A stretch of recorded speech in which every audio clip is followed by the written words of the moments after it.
Carolyn, for my audience that doesn't know you, who are you? What are you? How would you describe my page? I think I'm into like fashion, lifestyle, exercise. A lifestyle content creator, who is like firstly fashion.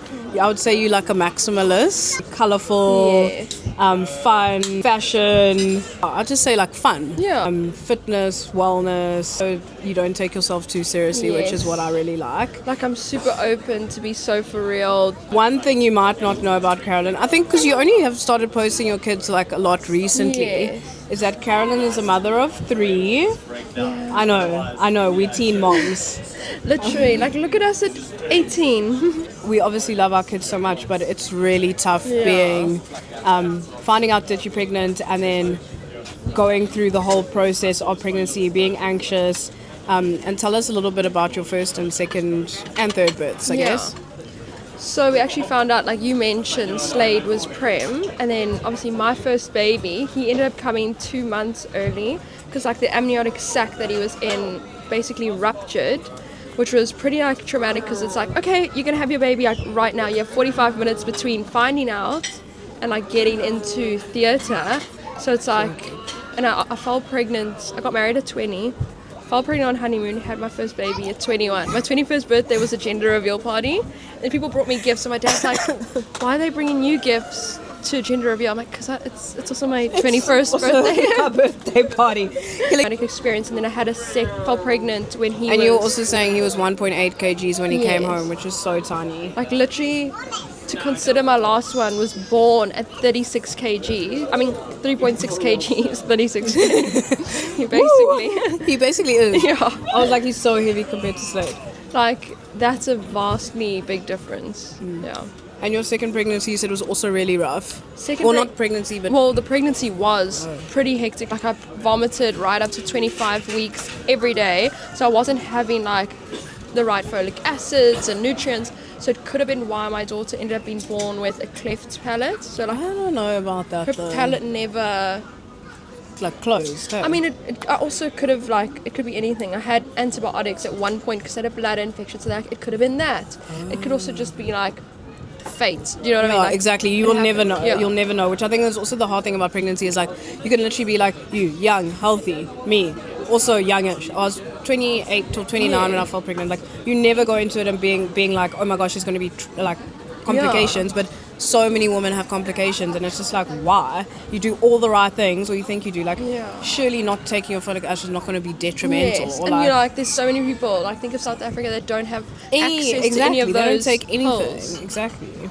So then she was born with a cleft palate. You said that there was milk that like would come out her ears, and you're like, no, something's wrong. Yeah, so I basically found out when I took her home, and like I'm breastfeeding and milk is coming out of her ears and her nose, basically because her whole palate is like open, so into her whole nasal cavity and everything like that. So it would flood out of her ears and her sinuses. That actually felt more traumatic because obviously then she had to have surgery, and leading up to that we had to wait till she was like 10 months old. So like when you would feed her porridge, it would just come out of her nose, and she would like cough, and she got like rhinovirus, RSV, because your sinuses are so exposed. Oh my word. So I was in Slade hospital. also had RSV. It was so traumatizing. Because then they're like, watch their breathing, like.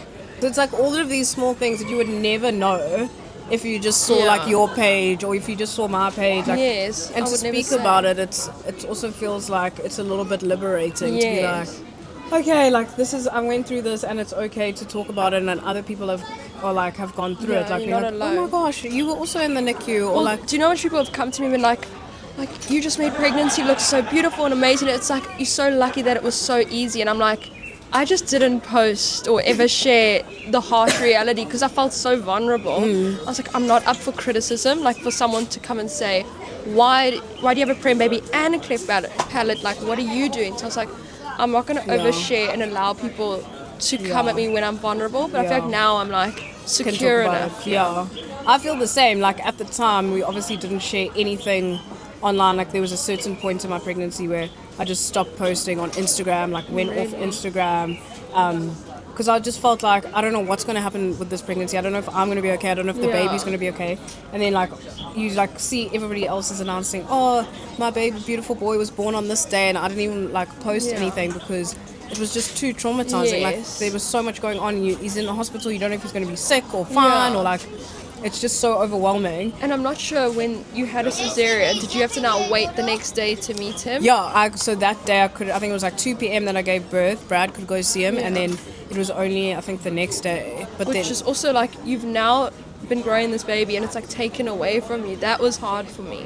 Yeah, no connection. Like, well, did you have to express? Because I had to go in and then express and give milk. Yes. But like, The nurses would come and be like, we're going to take milk now, with their hands in a syringe. And at least they did it for you. I had to do it myself on that first night, and I was like, what am I doing? Oh my gosh, really?